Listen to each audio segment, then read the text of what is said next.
우리 예배하고 찬양합니다.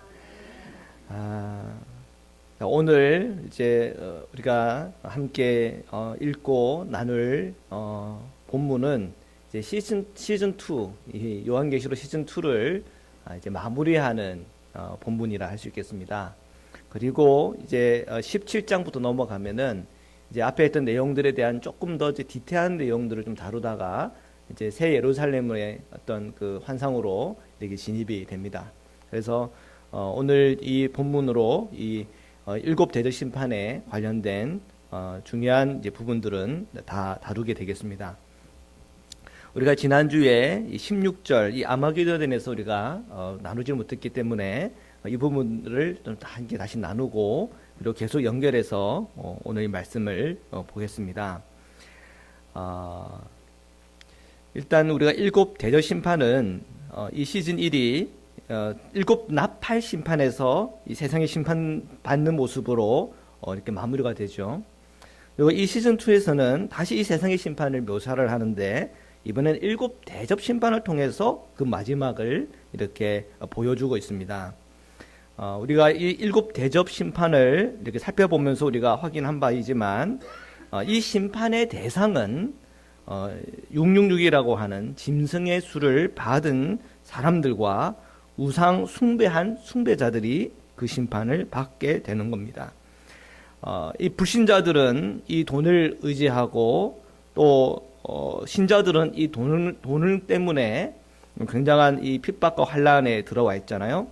그런데 결국은 이 불신자들은 이 돈을 의지하다가 결국은 이 세상의 그 모든 경제가 망가지고 자신의 생존의 터전을 잃으면서 결국은 그 돈에 배신을 당해 그 돈 때문에 다 멸망하게 될 겁니다. 그리고 우상숭배하던 그 모든 우상숭배했던 것, 그리고 세상의 권력들, 그 모든 내가 의지했던 것, 그것을 통해서 내가 안전을 누리고, 그것을 통해서 내가 부를 누리고, 그것을 의지하면 내가 행복하겠지 했던 그 모든 것을 한순간에 재앙으로 바뀌게 될 겁니다. 그리고 마지막에 봤을 때 이 용, 짐승, 거짓 선지자들의 입에서 나온 이 새 영은 이 유브라데를 마르게 하면서 사람들로 야 말랐다 하면서 사람들이 한 곳에 모이지만 그 모이는 곳이 곧 심판의 자리가 될 겁니다. 자, 이렇게 이 일곱 대접은 이 불신자들을 향한 심판의 모습으로 이렇게 묘사가 되고 있습니다. 자, 오늘 우리가 16절을 우리가 읽겠는데요. 그 16절을 우리 함께 읽으시겠습니다. 시작. 새 영이 히브리어로 아마게돈이라 하는 곳으로 왕들을 모으더라. 아멘. 자, 이 아마게돈이라고 하는 곳으로 사람들을 모았어요. 하나님이 잘 모일 수 있게끔 다 길을 열어줬죠, 그죠? 그래서 완전 솔깃한 이야기도부터 시작해서 또 땅도 마르기도 하고, 그래서 사람들이 다 바글바글 이 사람들이 모였는데 아마게돈이에요. 자, 이 아마게돈이라고 하는 뜻은 무기또의 산이라고 하는 뜻입니다. 이게 히브리어로 아마게돈 이렇게 얘기할 때 이 아마게돈이라고 하는 것은 무기또를 상징한 무기또 지역을 지역. 이 무기또라고 하는 이 상징적인 장소를 지금 성경이 기록하고 있습니다. 자, 결국은 이 아마게돈의 핵심은 심판받는 자리라고 하는 겁니다. 멸망의 자리라고 하는 겁니다. 그러면 이 무기또라고 하는 이 지역에서 우리가 구약 성서에서 찾아볼 때 어떤 일이 있었나 한번 살펴볼 만하겠죠. 사사기 5장 19절입니다. 함께 읽겠습니다. 왕들이 와서 싸울 때에 가나안 왕들이 무기또 물가 다안악에서 싸웠으나 은혜를 탈취하지 못하였도다. 자, 이 찬양은 드보라의 찬양입니다. 이 드보라의 찬양인데 가나안 왕 야빈이 철병거 900대를 가지고 20년 동안 이스라엘 자손을 학대했습니다.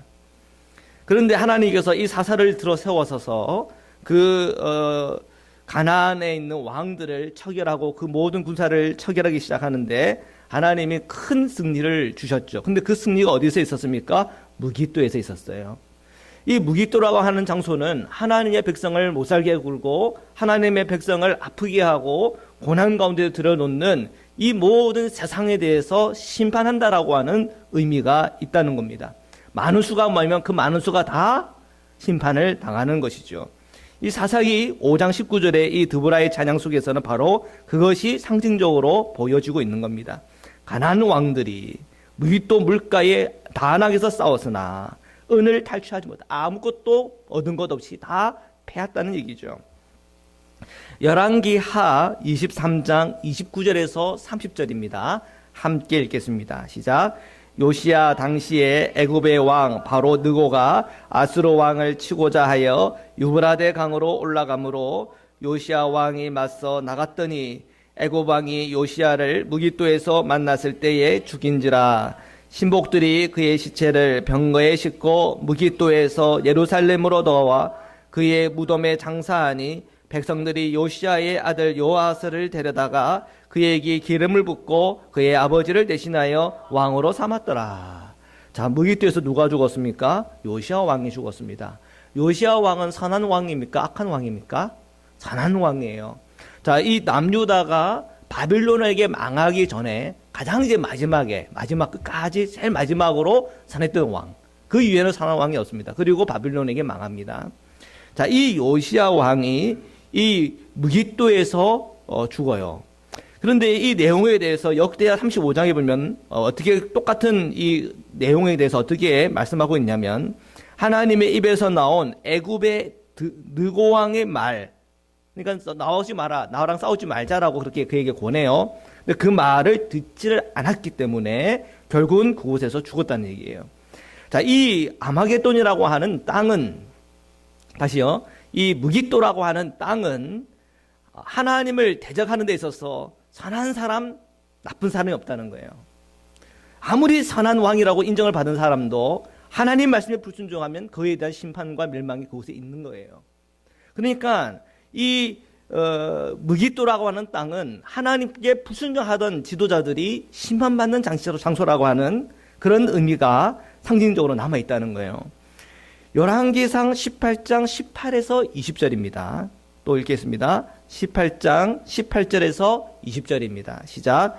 그가 대답하되 내가 이스라엘을 괴롭게 한 것이 아니라 당신과 당신의 아버지의 집이 괴롭게 하였으니 이는 여호와의 명령을 버렸고 당신이 바알들을 따랐습니다.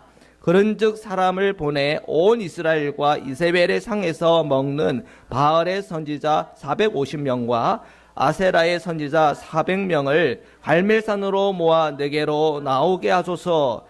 아합이 이에 이스라엘의 모든 자손에게로 사람을 보내 선지자들을 갈멜산으로 모니라. 아니 목사님 여기에 무기또가 없는데요? 갈멜산밖에 없는데요? 그런데 이 갈멜산이 어디 있는지 아세요? 무기또에 있어요. 이 무기또에는 다 평지입니다. 산이 없어요. 근데 산이라고 할 수 있는 것은 딱 하나밖에 없어요. 갈멜산. 그래서 갈멜산에서 착 보면은 거기에 이 무기또 평지가 보이는데요. 목사님 가보셨습니까? 제가 가봤나요? 가봤었나요? 네, 저는 갔는지도 몰라요. 그래서 인터넷 뒤져가지고 갔던 사람들 거 보고 이게 갈멜산이 여기 있고 보면 무기또가 보이는구나 하고 제가 다시 한번 확인을 했어요. 갔었군요. 아유 참 제가 그래요, 그죠? 어쨌든 중요한 거는 이 갈멜산이 무기또에 있어요. 자, 그 갈멜산에서 일어난 일이 뭡니까? 우상 숭배하던 850명이 그곳에서 심판을 당한단 말이에요.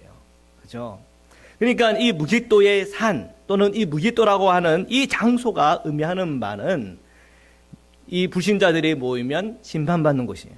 그건 지도자가 되었든 그 지도자를 따르는 불신자가 되었든 내가 선하든 악하든 하나님의 말씀에 불순종하는 자들은 거기서 다 심판을 받는 거예요. 그래서 이 아마게돈이라고 하는 것은 모인다라고 하는 의미도 있고 동시에 아메게돈이라고 하는 것은 모였을 때 하나님의 심판이 그곳에 임한다라고 하는 의미가 있는 거예요. 그래서 이 16절 마지막에 이 세 영이 히브리어로 아마게돈 하는 곳에 왕들을 모았다. 이 왕들은 다 미혹을 당하고 불순종하고 또 하나님의 대적하는 마음 가지고 한 장소에 모였는데 왜 모여요? 심판받으러 모여요. 멸망하도록 보이는 거예요. 자, 이러한 이 우리 여섯 번째 이 대접의 이 흐름을 우리가 가지고 이제 오늘 이 마지막 이 대접으로 들어갑니다.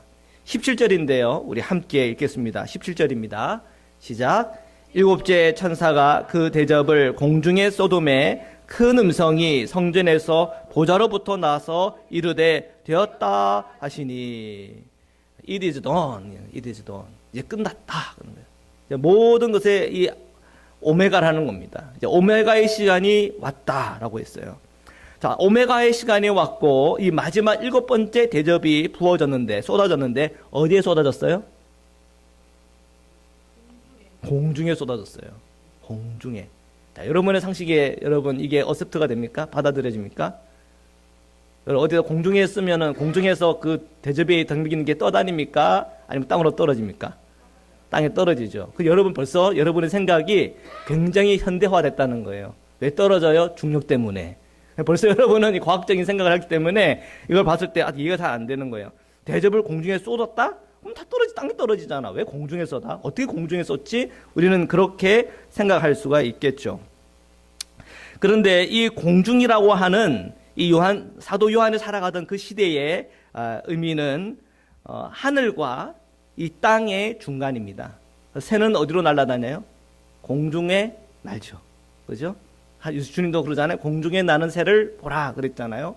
그 공중이에요. 자, 그 공중에는 그때 당시 사람들이 일단 영적인 전쟁터로 봤어요. 영적인 전쟁터.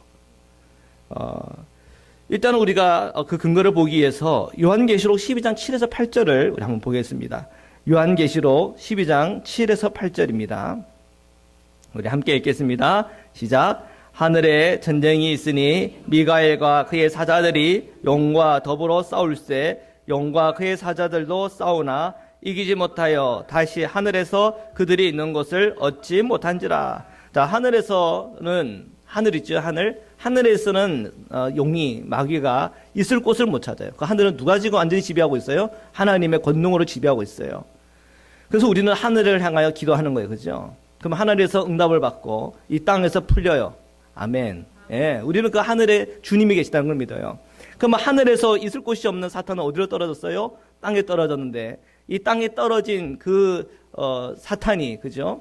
땅을 딛고 있는데 땅과 이 공중은 공유를 해요. 공유 맞죠? 공유를 해요. 우리는 이 땅을 살아가면서 걸으면서 살아가요. 발은 이 땅에 붙어 있어요. 우리의 머리는 어디에 있어요? 공중에 그죠? 공중에 떠 있는 건 아니지만, 그죠? 공중에 떠 있는 건 아니지만, 공중에 더 많은 표면적을 우리가 이렇게 차지하고 있어요. 땅을 우리가 짚고 있을 때는 우리 발바닥만큼만 땅에 짚고 있지, 온몸은 거의 공중에서 사실은 있는 거 아니에요? 자, 이 공중에 대한 개념을 잘 생각해 봐야 되는데, 에베소서 2장 2절입니다. 에베소서 2장 2절입니다. 우리 함께 읽겠습니다. 시작. 그때 너희는 그 가운데서 행하여 이 세상 풍조를 따르고 공중의 권세 잡은 자를 따랐으니 곧 지금 불순종의 아들들 가운데서 역사하는 영이라. 그러니까 이 사도 바울이 그때 당시에 이 사탄을 얘기할 때, 악령을 얘기할 때, 어둠의 영을 얘기할 때 그를 뭐라고 표현하고 있어요? 공중의 권세 잡은 자라고 표현하고 있다는 거예요. 그러니까 지금 하나님께서 이 마지막 때에 공중에 쏟아부을 때 그 공중에 쏟아붓는 이 심판과 이 진노의 대상은 이 모든 인간을 타락하게 만들고 또한 하나님을 대적하게 만들고 주님 앞에 불순종하게 만들었던 그 용의 입으로부터 또한 짐승의 입으로부터 거짓 선지자의 입으로부터 나왔던 그 더러운 영, 그 악령을 향한 하나님의 진노의 그릇을 붓는 거예요. 굉장히 근본적인, 굉장히 이 근원적인 그 악을 향하여 아예 그 대접을 붓는다는 얘기예요. 그러니까 하나님의 그 심판이라고 하는 것은 우리가 눈에 보이든 눈에 보이지 않는 그 모든 영역 가운데에 임하는 하나님의 마지막 심판이라는 것을 보여주고 있습니다. 이러한 뿌리까지 말리게 하는 하나님의 그 심판은 지금 또한 어떤 모습으로 이렇게 전개가 되는가를 우리가 살펴보겠습니다. 18절입니다. 18절을 함께 읽겠습니다. 시작. 번개와 음성들과 우레소리가 있고 또 큰 지진이 있어 얼마나 큰지 사람이 땅에 있어 온 이래로 이같이 큰 지진이 없었더라. 아멘. 자, 이 18절에 번개, 음성들, 우레소리, 큰 지진 처음 보셨어요? 앞에서도 봤어요, 안 봤어요? 봤죠. 요한계시록 4장 5절에 보면 보좌로부터 번개와 음성과 우레소리가 났다라고 기록하고 있어요. 하나님은 어떤 분이세요? 심판하시는 하나님이세요.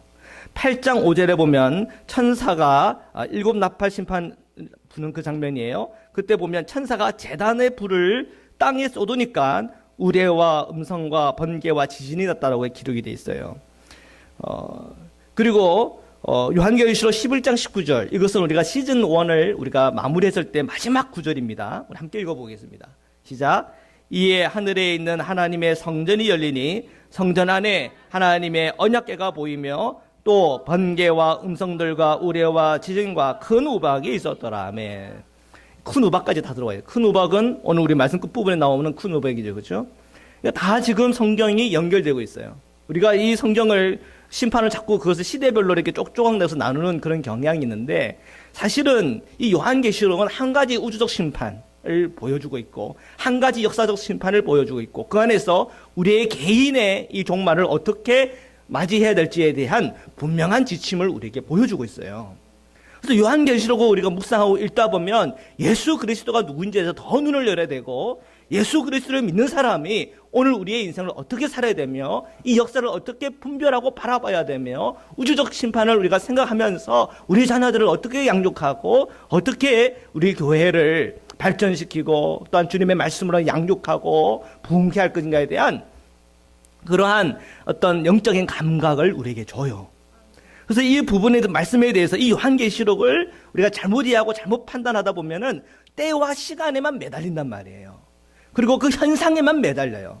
근데 하나님은 모든 성경은요, 성령의 감동으로 된 것으로요, 그 성경을 통해서 우리가 예수 그리스도가 누군지를 알고 하나님의 뜻이 무엇인지 알아서 이 마지막 때에 어떻게 살아가야 되는지에 대한 중명한 인도하심과 지침이 있는 것이 하나님의 말씀이에요. 그래서 지금 모든 것은 지금 한 가지 그 초점에 지금 맞춰주고 있어요. 우주적 종말이라고 하는 이 마지막 초점에 맞춰주고 있단 말이에요. 이 11장 19절에 우리가 읽었듯이 하늘의 성전이 열렸는데 거기에는 하나님의 자비와 하나님의 사랑과 하나님의 은혜가 가득한 게 아니에요. 마지막 때가 되면 이제는 그것은 다 끝나고 마지막 지금 이 심판의 것만 보이는 거예요. 하나님의 진노, 하나님의 공의만 있는 거예요. 그래서 거기에 번개, 음성, 우레, 지진, 큰 우박, 이 모든 것이 이제 이 불신자들, 하나님께 대적하고 하나님께로부터 멀어지고 하나님하고 상관없이 그냥 자기 생각, 자기 방법, 자기 고집대로 우상 숭배하는 그 모든 사람들에 대한 마지막 심판의 그 때가 있다고 하는 것을 좌우고 명확하게 보여주는 것입니다. 자, 오늘 18절에, 오늘 말씀 18절에 똑같이 그대로 기술이 되고 있어요. 다시 한번 18절 한번 읽어볼까요? 앞에 땡겨 있죠? 그 말고요. 예.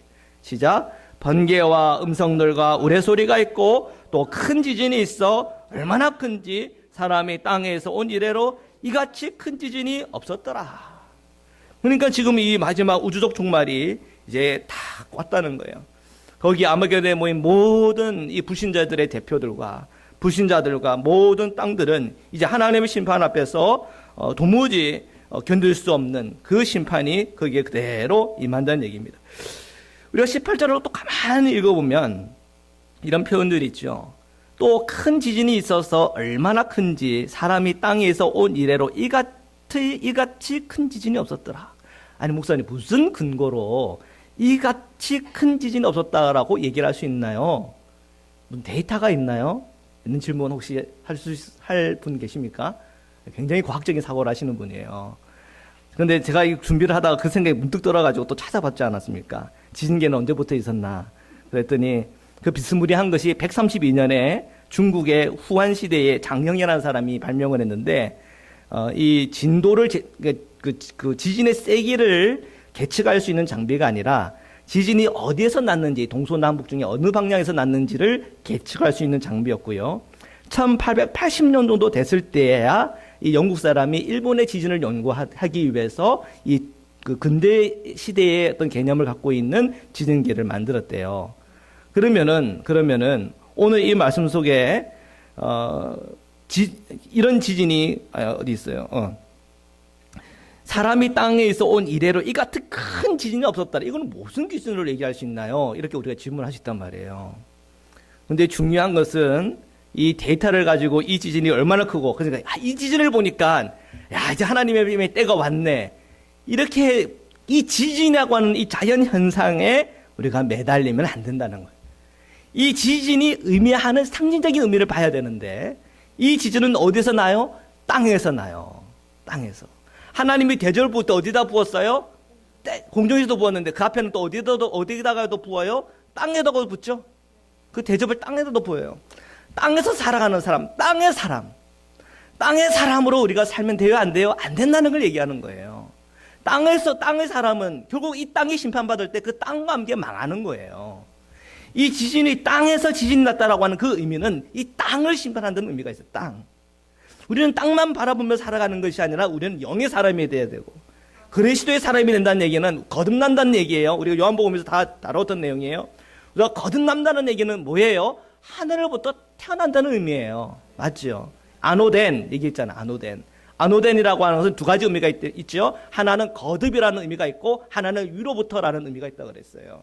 근데 그것을 착각을 하고는 거듭이라는 의미를 바꾸는, 내가 다시 태어납니까? 이렇게 얘기를 했을 때 아니다 그랬어요. 아니다. 그럼 뭐라는 얘기예요? 위로부터 태어나야 된다. 하늘로부터 태어나야 된다. 그 얘기한 거거든요. 하늘에 태어난 사람이 하늘에 속한 사람이 되는 거예요. 하늘에 속한 사람이 구원받는 거예요. 예수 그리스도를 믿고 우리는 하늘에 속한 사람이 되었어요. 땅의 지진 두려워할 거 없단 말이에요. 땅의 지진 두려워할 거 없다는 거예요. 땅의 사람들은 땅의 지진을 보고 두려워하겠지만 하늘에 속한 사람은 땅의 지진을 보고 두려워할 것이 없어요. 그래서 우리가 이것이 지진의 세기를 보면서 이런 큰 지진이 났으니까 이제 마지막 때가 왔나, 그게 핵심이 아니에요. 이 땅의 사람은 땅의 지진 때문에 두려워하지만 하늘에 속한 사람은 이 땅의 지진으로 두려워하지 않아요. 우리는 하늘에 속한 사람이라는 거예요.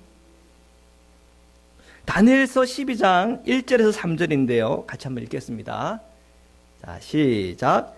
그때에 내 민족을 호위하는 큰 군주 미가엘이 일어날 것이요, 또 환란이 있으리니 이는 개국 이래로 그때까지 없던 환란일 것이며, 그때에 내 백성 중 책에 기록된 모든 자가 구원을 받을 것이라.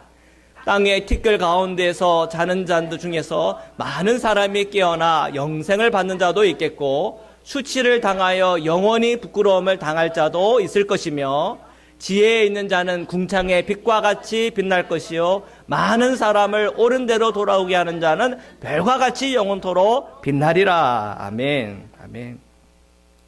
여기 1절 보면은 이런 표현이 있죠. 또 환란이 있으리니 이는 개국 이래로 그때까지 없던 환란일 것이며. 그죠? 이 표현이 그대로 어디에서 사용되고 있어요? 사람이 땅에서 온 이래로 이같이 큰 지진이 없었다라는 내용하고 비슷하게 들어가요. 그러니까 그 사도 요한은 하나님의 말씀을 깊이 읽던 사람이에요. 그리고 환상 가운데서 하나님께 보여준 음성과 말씀들을 통해서 그는 그 요한계시록을 기록할 때에 그 모든 그 기록들 하나하나 속에 하나님의 말씀이 생각나게 기록을 했어요. 하나님의 말씀을. 그래서 이 말씀도 요한 다니엘서에서 본 것 같아. 이거는 어느 선지자에서 본 것 같아. 이걸 보니까 출애굽의 장면들이 떠올라. 그러면서 우리가 요한계시록을 읽으면서 하나님의 말씀을 찾아보게 되고 그 말씀을 연구하게 되고, 그러면서 우리가 마지막 때에 우리가 어떻게 살아가야 될지, 이 세상을 보면서 우리가 무엇을 분별해야 될지, 오늘 내 개인의 종말을 준비할 때 어떻게 우리가 살아야 될지에 대해서 우리가 깊이 있게 이해하게 된다는 거예요. 중요한 사실은 지금 이 지진의 강도와 세기에 포커스가 있는 것이 아니라 우리가 땅의 사람이 아니라 하늘에 속한 사람이 되어야 된다 하는 그 점이 핵심이라는 거예요. 요한계시록을 우리가 제대로 읽는 거예요. 그래야 그때에 하나님께서 책에 기록된 모든 자가 구원을 받을 것이라는 한 것이 우리에게 실제가 될 거예요. 그리고 땅의 티끌 가운데서 자는 자 중, 죽은 자를 얘기하는 거죠. 그 죽은 자 중에 많은 사람이 깨어나서 영원한 생명을 받는 그런 일이 일어날 거라는 거예요. 그죠? 그리고 지혜 있는 자는 궁창의 빛과 같이 빛나게 될 것이고, 많은 사람을 옳은 대로 돌아오게 하는 자는 별과 같이 영원토록 빛날 것이라고 할 거예요. 그 말씀, 이 다니엘의 예언의 말씀이 오늘 우리가 이 요한계시록을 읽으면서 오늘 우리에게 그대로 그것이 응답받기를 주님의 이름으로 축원합니다.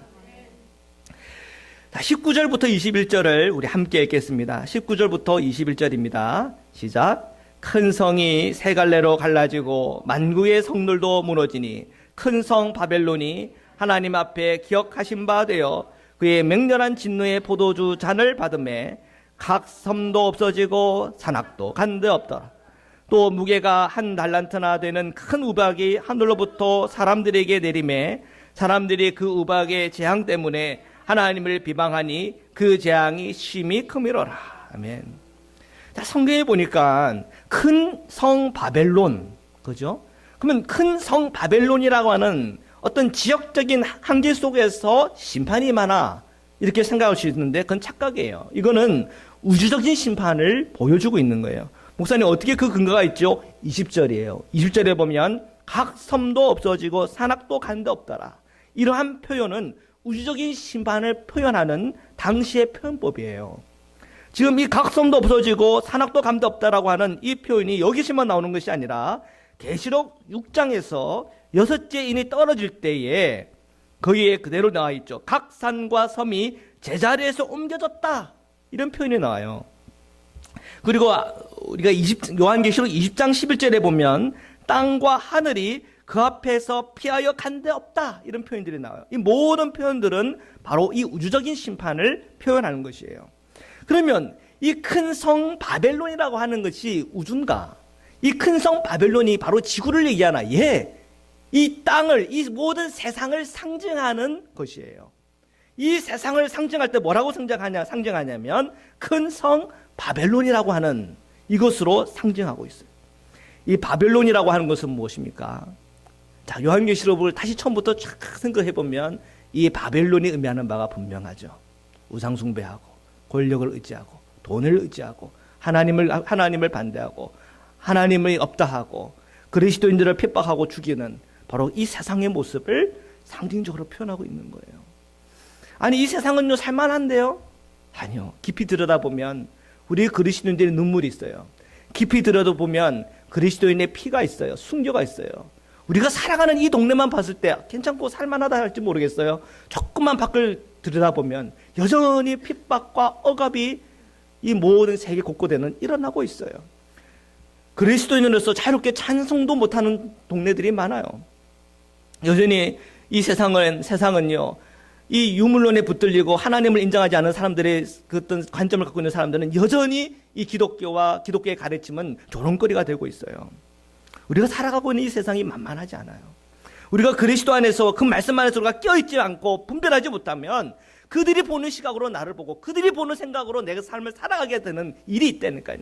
우리는 예수 그리스도를 믿는다고 그러면서 성령을 의지하고 성령을 따라야 한다면서 하나님의 말씀을 우리가 믿는다고 하지만 우리가 그 믿음대로 우리가 살아가는 것이 아니라 이 세상의 영에 이끌려서 이 세상의 생각과 사고관으로 나를 보고 하나님을 보고 말씀 보고 교회를 보게 된다니까요. 분별해야 된다는 거예요. 분별해야 된다는 거예요.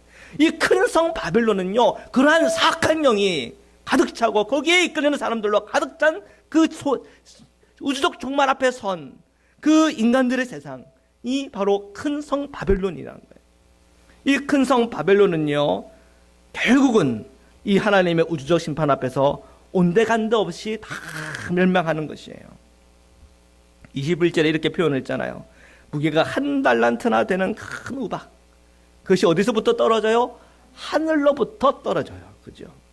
한 달란트면 제가 찾아보니까 그때 당시에 두 가지 측량법이 그게 있는데 어떤 사람은 20kg이라고도 하고 어떤 사람은 60kg라고도 해요. 뭐 20kg든 60kg든 우박이 떨어지면 못 사는 거죠. 그래서 그 우박 또 사는데 우박 떨어지면 큰 우박 또 떨어졌다가 하면 이제 종말이 왔나 그러는데 핵심은 그 우박이 아니라니까요. 이 우박이 어디서 떨어져요? 하늘에서 떨어져요. 하늘의 심판이에요. 하늘이 공중과 땅을 향한 심판이 바로 우박 심판이에요. 결국은 이 모든 심판 앞에 큰 성 바벨론은 다 무너지는 거예요. 이 큰 성 바벨론에 속해 있는 사람은 다 망하는 거예요. 이 세상에 속한 사람은 망하는 거예요. 하늘에 속한 사람, 그리스도께 속한 사람은 뭐 하는 거예요? 사는 거예요. 이들은 죽어가면서 그 멸망 가운데 들어가면서 뭐 해요? 하나님을 비방해요. 끝까지 하나님을 비방해요. 그러면서 망하는 거예요. 그래서 끝난 거예요. The end. END. 끝이. 자, 여러분, 오늘 이 말씀을 앞에 서면서 어떤 마음 드세요? 우리가 살아가고 있는 세상, 우리가 살아가는 이 세상에 대해서 그리스도인으로서 아무런 생각 없이 살아간다는 거 위험한 일이에요. 백성이 무시하는 것 때문에 망하는 거예요. 비전이 없어서 또한 망하는 거예요. 우리 그리스도인들은 이 세상 속에서 하나님의 지식을 구해야 되고, 또한 하나님의 지혜 안에서 행해야 되고, 우리가 하나님께서 보여주시는 비전 안에서 우리가 가야 될 길을 걸어가야 하는 것이에요. 요한복음 3장 16절입니다. 사도 요한의 처음 우리가 말씀을 우리가 읽기 시작했던 부분이죠. 요한복음 3장 16절. 우리 다 외우시죠? 한번 외워볼까요? 시작. 하나님이 세상을 이처럼 사랑하사 독생자를 주셨으니 이는 그를 믿는 자마다 멸망하지 않고 영생을 얻게 하려 하심이라. 아멘. 오늘 우리에게는 이 바벨론이 망할 때 함께 망하는 그 길로 우리에게 두신 거 아니에요. 우리가 예수 그리스도를 믿을 때에는 우리에게 그 멸망이 아니라 영원한 생명으로 우리를 이끄시는 거예요. 또 볼까요? 요한복음 10장 10절입니다. 함께 읽겠습니다. 시작. 도둑이 오는 것은 도둑질하고 죽이고 멸망시키려는 것뿐이요 내가 온 것은 양으로 생명을 얻게 하고 더 풍성히 얻게 하려는 것이라. 이 세상에 도둑이 얼마나 많아요. 여러분 생각을 빼앗고 하나님에 대한 사랑을 빼앗고 하나님이 나를 사랑하지만 마치 하나님이 나를 사랑하지 않는다라고 착각하게 만들고, 내가 하나님의 자녀지만 하나님의 자녀라고 하는 그 믿음에서 자꾸 흔드는 이 도둑들이 얼마나 많아요. 도둑은요 도둑질하고 죽이고 멸망시키려고 하는 거예요. 이 큰 성 바벨론에게 조금 하나로 더 모아가지고 같이 망하자고 하는 거예요. 여러분, 이 도둑의 음성을 듣고 가겠습니까? 아니면 우리가 그리스도의 음성을 듣고 생명의 길로 가겠습니까? 우리가 분명히 우리가 이제 우리의 어떤 나이가 어디로 걸어가야 되는지, 내 생각의 기준을 어디에 두어야 되는지를 이제 정확하게 그 중심을 잡으시기를 축복합니다. 요한복음 10장 28절입니다. 함께 읽겠습니다. 시작. 내가 그들에게 영생을 주노니 영원히 멸망하지 아니할 것이요 또 그들을 내 손에서 빼앗을 자가 없느니라.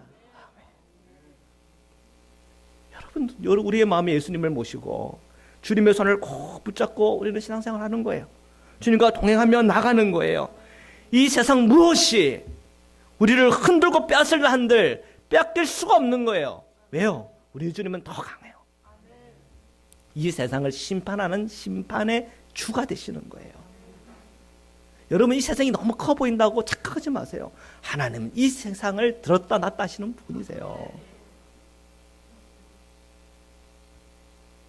요한복음 17장 12절이에요. 함께 읽겠습니다. 시작. 내가 그들과 함께 있을 때에 내게 주신 아버지의 이름으로 그들을 보존하고 지키었나이다. 그 중에 하나도 멸망하지 않고 다만 멸망의 자식뿐이오니 이는 성경을 응게하려 함이니이다. 예수님께서 그 제자들을 보호하신 것처럼 오늘 우리를 보호하세요. 주님께서 고센 땅에서 하나님의 백성들을 보호했던 것처럼 오늘 하나님의 교회와 하나님의 백성들을 그렇게 보호하세요. 우리가 요한계시록을 읽으면서 이 세상이 많은 거 보면서 두렵다. 하나님께서 그 마음 주라고 이 말씀 주는 거 아니네. 여러분은 지금 거기에 있지를 않아요. 땅에 있지를 않아요. 우리는 지금 어디에 있어요? 하늘에 있어요. 주님의 품 안에 있어요. 주님이 내 안에, 내가 주님 안에 있는 놀라운 그 은혜가 저 여러분이 받은 은혜입니다. 오늘 주님께서 우리와 함께 계시고 또한 우리가 하나님의 그 품 안에 있고 이 세상 어떤 것도 나를 빼앗을 수 없도록 하나님께서 늘 꼭 안으시고 우리에게 축복하시는 그 은혜와 복이 저와 여러분에게 충만하게 임하시기를 주님의 이름으로 축원합니다. 우리 말씀으로 우리 기도 드리시겠습니다. 하나님, 이 큰 성 바벨론 곧 이 세상은 결국 그 악과 더러운 영들은 다 주님의 말씀 앞에서 다 드러날 것이고 주님의 빛 안에서 그 흑암은 있을 것이 없음을 우리가 알고 깨닫습니다. 우리가 이 세상에서 우리가 염려하고 걱정하고 이 세상 때문에 아파하고 넘어졌던 것 하나님께서 다 위로하시고 주님의 말씀으로 우리를 일으켜 세우시고 주님의 성령으로 우리를 이끄시는 주님이십니다. 주여, 오늘도 우리가 주님 안에 거하겠습니다. 오늘 우리가 하늘에 속한 자로서 이 땅 가운데서 당당하게 살겠습니다. 염려하며 두려움으로 살아가는 인생이 아니라 주님의 성령을 쫓아 주께 그리스도께 충성하며 살아가는 복된 인생 되게 하여 주옵소서. 그 믿음의 고백으로 우리 이 시간 함께 기도드리겠습니다. 사랑해 주님 감사합니다. 오늘도 우리가 하나님의 그 사랑 안에 거합니다. 큰 성 바벨론에 거한 우리가 아니요, 우리가 큰 성 하나님의 성 예루살렘에 거한 하나님의 백성으로서 주님을 의지하고 주님을 바라보며 어둠이 전혀 없는 하나님의 놀라운 빛 안에 살아가는 빛의 자녀로서 살아감을 믿고 주님을 예배하고 찬양합니다. 거룩하신 하나님, 오늘 이 마지막 때 하는 이 세상 속에서 우리가 살아가고 있습니다. 우리가 이 세상을 분별하고 그리스도의 영을 쫓아 성령을 쫓아 늘 행할 수 있도록 늘 믿음 가운데 저희들을 세워 주시옵소서. 날마다 그 지식이 없어서 무지함으로 망하고 넘어지는 것이 아니라 하나님이 나를 보는 관점으로, 성령이 나를 보는 관점으로, 창조하신 주님의 그 눈으로 우리 자신을 보고 교회를 보고 오늘 그리스도인의 삶을 생각하며 살아갈 수 있도록 저희들을 축복하여 주옵소서. 거룩하신 하나님, 저희의 모든 심령 마음에 성령을 부어주시사 성령의 사람으로, 하늘에 속한 사람으로 살아가게 하여 주님의 이름을 찬양합니다. 주님 감사합니다. 역사하여 주옵소서. 주님 감사합니다. 주님 감사합니다. 사랑의 주님 감사합니다. 오늘 저희가 말씀을 통하여 오늘 우리가 어디에 속해 있는지를 다시 한번 확인합니다. 저희가 하늘에 속한 자로서 주님의 품 안에서 주님의 보함을 받고 주님의 복된 빛의 자녀로서 이 땅을 살아감을 믿습니다. 이 어두운 세상, 더러운 영에 이끌리는 세상에 함께 우리가 넘어지고 부서지고 아파하는 것이 아니라 그리스도를 꼭 붙잡고 승리하며 그리스도를 꼭 붙잡고 이 세상 속에서 그리스도의 근사로서의 삶을 잘 감당할 수 있도록 축복하여 주옵소서. 이 세상에 충성하는 인생이 아니라 그리스도께 충성하는 하나님의 백성으로 그리스도의 제자의 길로 걸어가게 하여 주옵소서. 예수 그리스도의 이름으로 기도드립니다. 아멘. 우리 찬양 부르시면서 우리 성만찬 드리시겠습니다. 228장입니다.